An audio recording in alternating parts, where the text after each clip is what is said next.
Hello friends, இன்றைக்கி ஒரு one part meal recipe பச்சைப்பயிறு சாதம் தான் செய்ய போகிறோம். ரொம்ப ஈஸியான பிரேக்ஃபாஸ்ட் ரெசிபி, ஒரு 20 மினிட்ஸில் செஞ்சிடலாம். இதோட டேஸ்ட்டும் ரொம்ப நல்லாயிருக்கும். இப்போ வாங்க இந்த ஹெல்த்தியான பச்சைப்பயிறு சாதம் எப்படி செய்கிறதுன்னு பார்க்கலாம். KeerthiSowmi's கிச்சனை ஃபஸ்ட் டைம் பார்க்குறீங்கன்னா ரெட் கலர் சப்ஸ்கிரைப் பட்டனை கிளிக் பண்ணிவிட்டு பக்கத்தில் இருக்க பெல் ஐக்கானில் ஆல் கொடுத்துக்கோங்க. என்னோடய வீடியோஸ்லாம் பிடிச்சிருந்துச்சின்னா லைக் பண்ணுங்கள், கமெண்ட் பண்ணுங்கள், ஃப்ரெண்ட்ஸ் அண்ட் ஃபேமிலிக்கு ஷேர் பண்ணுங்கள். இப்போ வாங்க வீடியோக்குள்ளே போகலாம். ஃபஸ்ட்டு பச்சைப்பயிரை வறுத்துக்கலாம். நான் இந்த கப்பில் அரை கப் அளவுக்கு பச்சைப்பயிறு எடுத்திருக்கேன். இப்போ இதை வெறுவானல்ல வறுத்துக்கலாம். ஃப்ளேமை மீடியமில் வச்சுட்டு ஒரு 2-3 நிமிஷம் வறுத்துக்கிட்டோம் அப்படின்னா பச்சைப்பயிறு நல்லா வறுபட்டு அதோட ஸ்மெல் வரும். ஃப்ளேம் அதிகமாக வச்சுட்டோன்னா வெளியே மட்டும் கறிக்கிறோம், உள்ளே நல்லா வறுபட்டுருக்காது. அதனால் ஃப்ளேமை லோவில் வச்சு லைட்டாக அது கலர் சேஞ்ச் ஆகும். இந்த அளவுக்கு வந்ததும் ஸ்டவ் ஆஃப் பண்ணிவிட்டு இதை நல்லா ஆற வச்சுருங்க. அதுக்கப்புறமா மிக்ஸி ஜாரில் போட்டு அரைச்சிக்கலாம். நீங்கள் இந்த மாதிரி வறுத்து செய்கிறதுக்கு பதிலாக பச்சைப்பயிறு நைட்டு ஃபுல்லாக தண்ணியில் ஊற வச்சுட்டு அதை நம்ம சாதம் செய்கிறதுக்கு யூஸ் பண்ணிக்கலாம். அப்படி செஞ்சாலும் நல்லாயிருக்கும். இது 5 மினிட்ஸ் ஆறட்டும். இப்போ அதை மிக்ஸி ஜாரில் போட்டு பல்ஸ் மோடில் சும்மா 2 பல்ஸ் மட்டும் கொடுத்து லைட்டாக அரைச்சிக்கணும். ரொம்ப பவுடராக அரைக்கக்கூடாது. இந்த மாதிரி 1-2 உடஞ்சிருந்தா போதும். இப்போ இதை தண்ணியில் வாஷ் பண்ணிவிட்டு எடுத்து வச்சுக்கலாம். நான் ஸ்டவ் ஆன் பண்ணி குக்கர் வச்சுருக்கேன். இதில் 2 டீஸ்பூன் எண்ணெய் விட்டுக்கிறேன். இதில் 1/2 டீஸ்பூன் நெய் சேர்த்துக்கிறேன். நெய் சேர்த்து செஞ்சோன்னா இன்னும் நல்லா வாசமாக டேஸ்ட்டாக இருக்கும். இப்போ 1/4 டீஸ்பூன் கடுகு, 1/2 டீஸ்பூன் உளுந்து, 1/4 டீஸ்பூன் சீரகம் போட்டுட்டு இதில் ஒரு பச்சை மிளகாய், ஒரு வரமிளகாய் சேர்த்து தாளிச்சிக்கிறேன்.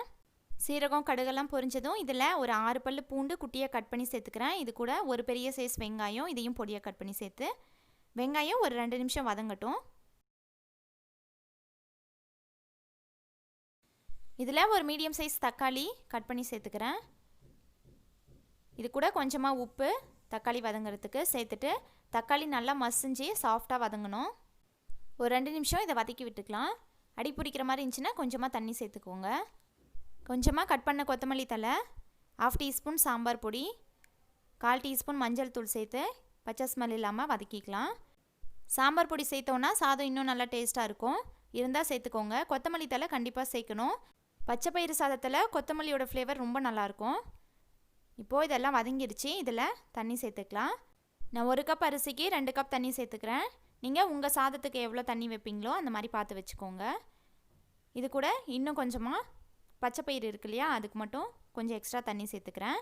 தண்ணி நல்லா கொதிச்சதுக்கப்புறமா நம்ம கழுவி வச்சுருந்த பச்சைப்பயிரும் 1 மணி நேரம் ஊற வச்சுருந்த அரிசியும் சேர்த்து இதை நல்லா மிக்ஸ் பண்ணி விட்டுக்கலாம்.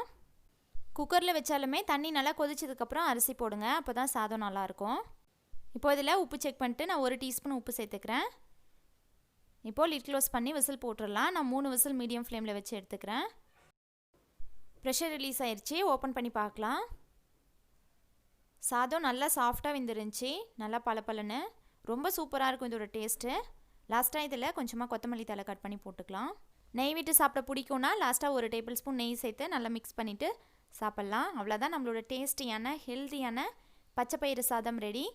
இந்த ரெசிபி நீங்களும் கண்டிப்பாக ட்ரை பண்ணிட்டு ஃபீட்பேக் கமெண்ட்ஸில் சொல்லுங்கள். இந்த வீடியோ பிடிச்சிருந்துச்சின்னா லைக் பண்ணுங்கள், ஷேர் பண்ணுங்கள். KeerthiSowmi's கிச்சனை சப்ஸ்கிரைப் பண்ணுங்கள். தேங்க்ஸ் ஃபார் வாட்சிங்.